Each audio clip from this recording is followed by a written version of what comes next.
આજે હું તમારી સાથે શેર કરીશ એકદમ સુપર ટેસ્ટી માઉથ મેલ્ટિંગ આઈસ્ક્રીમની રેસિપી, એ પણ ક્રીમ, કલર, કેમિકલ, એસેન્સ વગર. 100% આ આઈસ્ક્રીમ એકદમ માર્કેટ જેવી બનીને તૈયાર થશે. ઘરમાં નાના મોટા બધાને ખૂબ જ પસંદ આવે તેવી સુપર ટેસ્ટી અને સુપર ઇઝી આઈસ્ક્રીમની રેસિપી એકવાર તમે પણ જરૂરથી ટ્રાય કરજો. અને વિડીયો પૂરો જોયા પછી પસંદ આવે તો વિડીયોને એક લાઇક કરી ચેનલને સબસ્ક્રાઈબ જરૂરથી કરજો. તો ચાલો રેસિપી શરૂ કરીએ. સૌથી પહેલાં આઈસ્ક્રીમ બનાવવા માટે એક વાસણમાં 1 લીટર દૂધ ગરમ કરવા માટે રાખી દેશું. એ જ દૂધમાંથી આ રીતે 1/4 કપ જેટલું દૂધ એક વાટકામાં અલગ કાઢી લેશું અને તેમાં 3 ટેબલસ્પૂન એટલે કે 3 મોટી ચમચી જેટલો કસ્ટર્ડ પાવડર ઉમેરશું. આ કસ્ટર્ડ પાવડર તમને કોઈ પણ કરિયાણાની દુકાનેથી અથવા ઓનલાઈન ખૂબ જ સરળતાથી મળી જશે.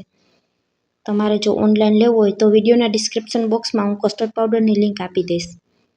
દૂધમાં કસ્ટર્ડ પાવડરના બિલકુલ ગાંઠા ન રહે ત્યાં સુધી તેને હલાવી અને મિક્સ કરી દેવાનું. 1 જ મિનિટની અંદર આ રીતે કસ્ટર્ડ પાવડર દૂધની સાથે મિક્સ થઈ જશે.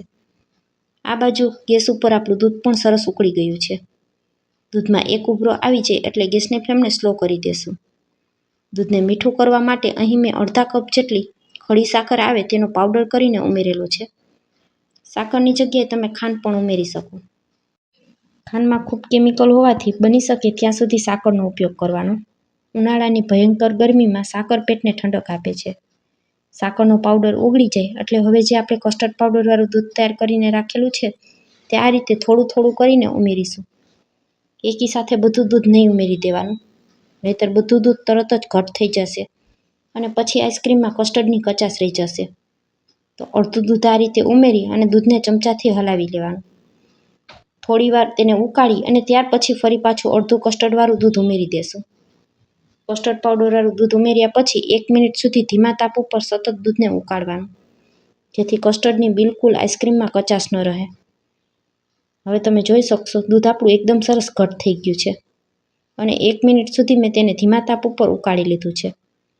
ગેસની ફ્લેમને બંધ કરી અને દૂધનું વાસણ તરત જ આપણે નીચે ઉતારી લેશું.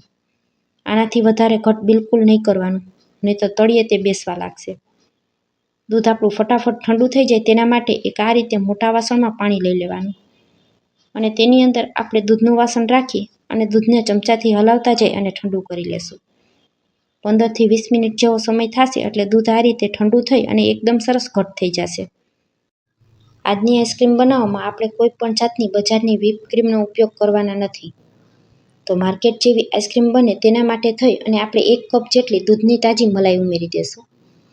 વ્હીપ ક્રીમ બધાના ઘરમાં ન હોય તો આ રીતે દૂધની મલાઈ બધાના ઘરમાં હોય છે. અને 1/4 કપ જેટલો આપણે મિલ્ક પાવડર ઉમેરશું. મિલ્ક પાવડરના પાઉચ આ રીતે તમને 10-10 રૂપિયામાંથી સરળતાથી માર્કેટમાંથી મળી જશે.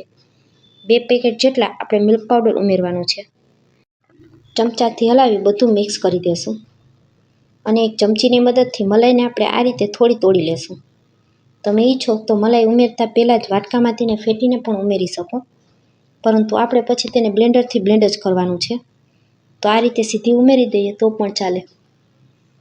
હવે જે છાશ બનાવવાનું બ્લેન્ડર હોય તે જ મેં લીધેલું છે.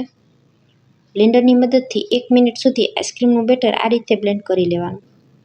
મલાઈ બધી ઓગળી જાય અને મિલ્ક પાવડરના બિલકુલ ગાંઠા ન રહે ત્યાં સુધી આપણે તેને બ્લેન્ડરથી બ્લેન્ડ કરવાનું છે. તો ફક્ત અડધીથી 1 મિનિટ જેવો જ સમય લાગે છે. 1 મિનિટમાં તમે જોઈ શકશો બધું એકદમ સરસ મિક્સ થઈ ગયું છે. તો હવે બ્લેન્ડરને બહાર કાઢી અને ચમચાથી આઈસ્ક્રીમનું બેટર ચેક કરીએ તો તમે જોઈ શકશો અહીં આઈસ્ક્રીમનું બેટર એકદમ સરસ ઘટ અને ક્રીમી તૈયાર થયું છે. હવે આ આઈસ્ક્રીમના બેટરમાંથી હું રાજભોગ આઈસ્ક્રીમ તૈયાર કરવાની છું. તો તેના માટે આપણે થોડા કેસરના તાંતણાને દૂધમાં પલાળીને ઉમેરશું. ચપટી એવો એલચી પાવડર ઉમેરશું. થોડા કાજુ, બદામ, પિસ્તા અને અંજીરના આ રીતે નાના ટુકડા કરીને મેં ઉમેરેલા છે. ચમચાથી હલાવી બધું મિક્સ કરી દેશું. તમારે સિમ્પલ કસ્ટર્ડ આઈસ્ક્રીમ બનાવવી હોય તો કોઈ પણ વસ્તુ ન ઉમેરો તો પણ ચાલે. આઈસ્ક્રીમના બેટરને એક એરટાઇટ ડબ્બામાં ઉમેરી દેશું. ઉપરથી આ રીતે ફરી પાછા ડ્રાયફ્રૂટ્સથી તેને ગાર્નિશિંગ કરી લેશું અને ઢાંકણ ઢાંકી અને 8 થી 10 કલાક અથવા ઓવરનાઇટ માટે આઈસ્ક્રીમને સેટ થવા માટે રાખી દેવાની છે. તો મેં આઈસ્ક્રીમને ઓવરનાઇટ માટે રાખી દીધી હતી. બીજા દિવસે સવારે આઈસ્ક્રીમ ખોલીને જોઈએ તો તમે જોઈ શકશો એકદમ સરસ પરફેક્ટ સેટ થઈ ગઈ છે અને આઈસ્ક્રીમમાં બિલકુલ બરફ જામ્યો નથી.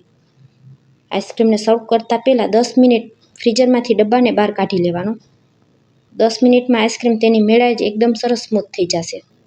તરત જ તમે તેને સર્વ કરશો તો આઈસ્ક્રીમ થોડો હાર્ડ લાગશે. ઘરે જો આપણે આ રીતે આઈસ્ક્રીમ બનાવીએ તો બજાર કરતાં ખૂબ જ સારો અને સસ્તો બનીને તૈયાર થાય છે.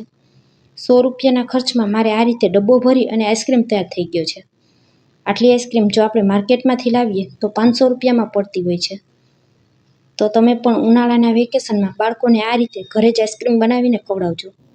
હેલ્થી પણ, ટેસ્ટી પણ અને સસ્તી પણ. તો ફ્રેન્ડ્સ, આજની રેસિપી અહીં સુધી જોયા પછી જો તમને જરા પણ પસંદ આવે તો વિડીયોને લાઇક કરજો, તમારા ફ્રેન્ડ્સ અને ફેમિલી સાથે શેર કરજો અને મારી રેસિપીઓ તમને જોવી ગમતી હોય અને હજુ સુધી મારી ચેનલને સબસ્ક્રાઈબ ન કરી હોય તો મને સપોર્ટ કરવા બદલ ચેનલને સબસ્ક્રાઈબ જરૂરથી કરજો.